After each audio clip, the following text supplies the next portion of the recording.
नमस्कार सर। आज हम आपके शानदार सफ़र को थोड़ा करीब से जानना चाहेंगे। सर, मेरा पहला सवाल आपसे ये है कि आप अपनी पहली पोस्टिंग एएन से लेकर चीफ इंजीनियर के पद तक के अपने सफ़र को किस प्रकार देखते हैं? लंबा है सफ़र। लगभग 37.5 साल हो गए मुझे पीडब्ल्यूडी में। 1988 में मैं जूनियर इंजीनियर आया था और 1991 में असिस्टेंट इंजीनियर ज्वाइन किया आरपीसी के थ्रू। अब इस सफ़र में क्या बोलूँ, क्या याद करूँ।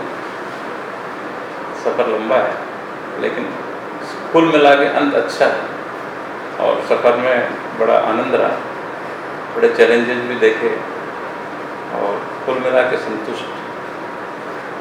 सर, मेरा अगला प्रश्न आपसे ये है कि आप अपनी सर्विस में किस कार्य को विशेष उपलब्धि मानते हैं? ऐसे तो विशेष कोई उपलब्धियां नहीं होती हैं। आपको जो कार्य दिया जाता है वो सभी मुख्य ही होते हैं। मैं जब ज्वाइन किया मैंने यहाँ पे 1988 में, कंप्यूटराइजेशन शुरू ही हुआ था। कंप्यूटर आए ही थे। पीडब्ल्यूडी में केवल 2-3 पीसी होते थे उस समय और संयोग से मैं सीखा हुआ था। इंजीनियरिंग में भी कम ही लोग सीख पाते थे नहीं। तो मैंने बहुत काम किया उस समय। मैंने एक एडीबी प्रोजेक्ट आया था, उसका पूरा राजस्थान का संकलन मैंने कंप्यूटर पर करके दिया और उसका प्रिंट आउट दिया, जो कि बाद में वर्ल्ड एडीबी से सैंक्शन हुआ। साथ में पूरे राजस्थान की ट्रैफिक सेंसस उसको कंप्यूटराइज किया। दिल्ली जयपुर रोड पे मैं रहा बहुत ज़्यादा। 4 लेन वर्क भी मैंने कराया। इंडिया का पहला 4 लेन प्रोजेक्ट था, वो पीडब्ल्यूडी को मिला।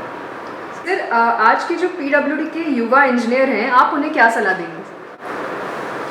देखो, इंटीग्रिटी, ऑनेस्टी एंड ट्रांसपेरेंसी। आपकी इंटीग्रिटी होनी चाहिए कि बाहर का कोई व्यक्ति ये कहे कि नहीं, वो कहेगा तो ठीक। जी सर। ऑनेस्टी, आप ट्रांसपेरेंसी होनी चाहिए काम में कि ये काम मैंने किया है। It should be known to everybody कि ये मिस्टर एक्स पढ़े तो भी कहने नहीं ठीक है, वाई गए तो भी नहीं। जी सर। और काम में honesty means you should be discipline, समय पे आना, समय पे जाना और जो है उसको कर देना। तो मुझे तो जो टास्क मिला मैं उसको करके ही निपटता हूँ, नहीं तो निपटता ही नहीं। तो मैं तो यही कहूँगा कि ये, वैसे तो हम कोई बहुत विशेष काम नहीं कर रहे हैं, सरकार जो सरकारी कार्य है वही कर रहे हैं। हम यहाँ जो रिसर्च का काम कर रहे हैं, हम जो रूटीन का काम कर रहे हैं और जो माइनर इंजीनियरिंग है वो कर रहे हैं, कोई मेजर इंजीनियरिंग भी नहीं कर रहे हैं। बड़े प्रोजेक्ट्स कुछ कभी कभी आते हैं। जी सर। सिर्फ वर्तमान में इंफ्रास्ट्रक्चर के विकास में टेक्नोलॉजी को किस स्तर पर अपनाना कितना ज़रूरी है सर? देखो, टेक्नोलॉजी से ही आगे बढ़ेगा ज़माना। और टेक्नोलॉजी का मतलब खाली ये नहीं है कि बड़े पुल बन गए या ये बन गए। वो ऐसा होना चाहिए टेक्नोलॉजी जो समाज को जोड़े।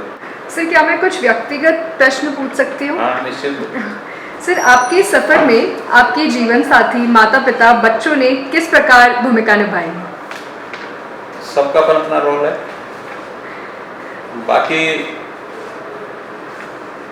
मदद तो शुरू में साथ छोड़ गई थी मेरा, जब मैं इंजीनियरिंग में था। फादर ने संभाला, उन्होंने आगे बढ़ाया। बाद में पत्नी आ गई, पत्नी ने बढ़ाया। बट घर का दायित्व तो मुझे कम मिला क्योंकि मैं तो ट्रांसफरेबल जॉब था। ट्रांसफ़र के अलावा बहुत सारी डिफरेंट एक्टिविटीज़ में भी मैं इन्वॉल्व रहता था, चाहे वो एसोसिएशन की एक्टिविटीज़ थी, चाहे कोई दूसरी थी। तो घर पे तो पत्नी ने संभाला और बच्चे अपना कर रहे हैं। सर, आपको सबसे ज़्यादा किस चीज़ की कमी खलेगी? काम की, लोगों की या फिर रोज़मर्रा के आपके रूटीन की? मुझे कोई कमी नहीं खलेगी। जो मेरे मित्र हैं सब वो आगे भी रहेंगे। मैं तभी भी जो मित्र हैं उनके पास आगे बैठ जाता हूँ, किसी के पास जा सकता हूँ। क्लास 4 भी मेरा मित्र हो सकता है। बड़ा ऑफिसर भी मेरा मित्र हो सकता है, बशर्ते कि हमारे वेवलेंथ मिले। हाँ जी सर। ठीक है जी ना। अब सर। आगे खाली तो बैठूंगा ही नहीं, जब इतना एक्टिव 37.5 साल 38 साल हो गए, 37.5 तो मुझे यहाँ हो गए, इससे पहले 1 साल में भटका भी, मैं इरिगेशन में भी नौकरी करके आया, मैंने PhD में भी की, तीनों विभाग में देख जी लिए। सर। ठीक है ना। बिल्कुल सर। तो मैं मतलब शांत तो नहीं बैठूंगा, जी कुछ सर। न कुछ करता रहूँगा। सर तो रिटायरमेंट के बाद आप सबसे ज़्यादा किस चीज़ को करने का इंतज़ार कर रहे हैं? कुछ लाइबिलिटीज वो डिस्चार्ज करूँगा जो मैं अभी कर नहीं पाया, बिल्कुल फैमिली सर। की लाइबिलिटीज नहीं कर पाया, जैसे घर भी पूरा नहीं बना पाया, सोच रहा हूँ 2-3 कमरे और होने चाहिए, अब बनाऊंगा, टाइम मिलेगा। ठीक है। और बाकी कुछ पढ़ाई लिखाई का भी काम करूँगा। अच्छा सर। सर ऐसी कोई हॉबी है जो आप परस्यू करना चाहते हैं या फिर आप कुछ नया सीखना चाहते हैं रिटायरमेंट के हॉबी बाद? कोई नहीं है, बट रिटायरमेंट के बाद मैं कुछ नया करूँगा, ये मैं अच्छा सर। जो कि आम लोग नहीं करते वो मैं शायद करूँ। बिल्कुल सर, हमें इंतज़ार रहेगा सर उस चीज़ का। आपके लिए सर रिटायरमेंट का मतलब यानी आराम नहीं, एक नई शुरुआत है यानी कि? एक नई शुरुआत। बिल्कुल सर। सर आप अपने साथियों और डिपार्टमेंट से जुड़े रहने का आपका क्या प्लान है सर रिटायरमेंट के पश्चात? नॉर्मल जुड़ेंगे हम, इसके अलावा कुछ सोच रहा हूँ, कुछ फ्रीलांसिंग कुछ काम करने का, हो सकता है उसमें मेरे साथी कुछ मेरे साथ आए। बिल्कुल सर। सर आपने अपने काम और समर्पण से एक बहुत ही मजबूत उदाहरण स्थापित किया है। आने वाले नए अध्याय के लिए हम आपको ढेर सारी शुभकामनाएं देते हैं। धन्यवाद सर। Thank you.